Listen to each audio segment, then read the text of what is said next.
Oh, ring nǹkan tí mo gbé sẹ́yìn. Oh, ring nǹkan tí mo gbé sẹ́yìn ni. Elégan dúró pa. Independent lady, how far? Are you mad? Are you crazy? Who the hell are you? Why will you call me that? Independent lady as well. Oh, wo mi látòkè délẹ̀ ni. Don't try that with me again. Rubbish. Auntie, come. I just want to collect your number. You know what I'm saying? And I called you independent lady and you're so ranting. Like, are you crazy? Why will you call me an independent lady? That's what I'm asking about. Why will you call me an independent lady? Do I look like one? I think something's wrong with your brain. If not there. Man, broke guy, she man she niyen. Tell ba fe no way like independent. Don't try that with me again, I beg. But independent. O seun ni. Ta ló ṣe ohun buku isi ẹ lórí? What do you mean by that? Ta ló ya bagi? O ya were ni. Because like I just want to collect your number, then you just ranting. Like, are you crazy? You know what I'm saying, right? Do you know me before? Bó ṣe rí rádaràda. Ó dá mi lójú pé ó yá bàtà yìí ni. Tẹ nọ́mbà sí gbèrè. Tẹ nọ́mbà síbẹ̀. Tẹ síbẹ̀. You don't even have a good manner of approach. Wèrè ẹni. Tẹ nọ́mbà síbẹ̀ jàre. At least you should behave like. Like ẹ mú kọ wípé fine ni an independent lady ń ṣakọ. Òun náà ló rówó ṣe rún yìí. Mistake. Orúkọ ẹ. What's your name? Social lówó. Tómi. Bàbá ẹ lówó lòrò ra bàtà gidi sẹ́sì ara ẹ. Whatever. Lórúkọ tó ń pè ẹ́. Tómi ẹ̀ náà ni kí n fi save ẹ̀ wèrè. O lè pè mí ní Tasha. Tasha. Yeah. Àbó lọ Big Brother rí. Did you go to Big Brother? I beg, don't question me, please. Just go straight to the point. I've given you my number. Wèrè tọ́nà àràǹdì jẹ́ ń wo ẹ bó ṣe rí. Jẹ́ ń tú ẹ wò dáadáa. Àwa ló wà kí n láì káriwo. Ṣáà rí pé mo set, so don't talk to me anyhow, please. I just want to ask you something. Like, can you hear me? Move closer. What's that? Are you into a cup? I'm just asking, respectfully.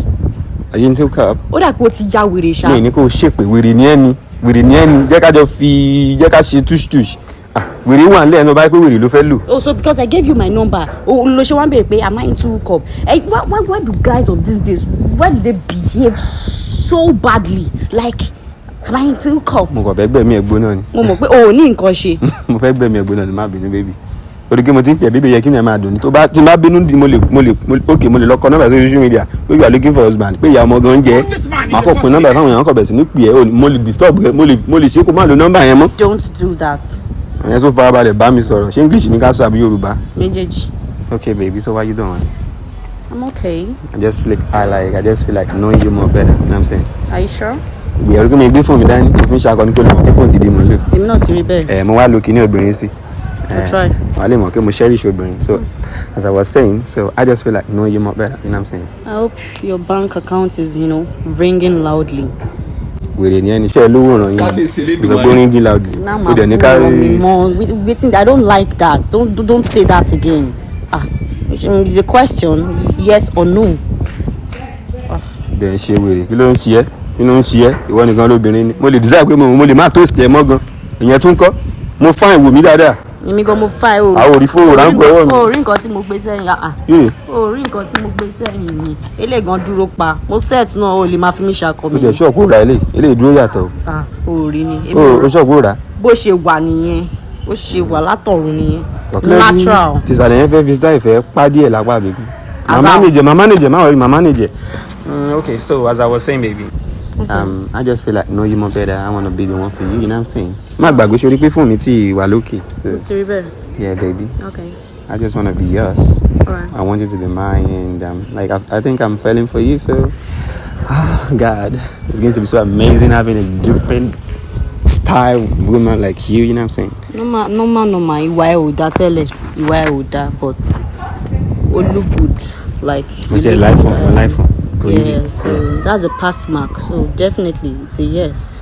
So what's turn off for you? Like, what do you think would be like your turn off in a man? My turn off, automatically, is if you are broke. A big turn off for me if you're broke. Yeah. If I'm broke, of course. That's gonna be a big turn off, right? Yes. Can't you see how? Well. Hello. Iṣẹ́ fíìmù ni mo ń ṣe. Mi dẹ̀ tí really blow lọ títí bẹ́ẹ̀ yẹn. So at least mo ti lè afford 100k lóṣù. Ṣé o mind? 100k? Yeah. Make it like 200.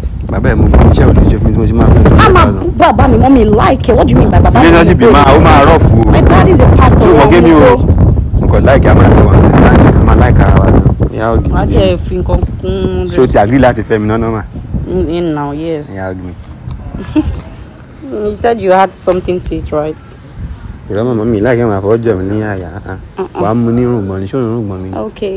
Yeah, so promise me 200k, yeah? Oh damn baby. You gonna kill me baby? Oh. Tell us your glory bed. Okay. Jọ ibi ló tẹ́lẹ̀. Oh níṣẹ́ já máa lọ. What do you mean? Oh damn. Oh níṣẹ́ baby. Okay. Oka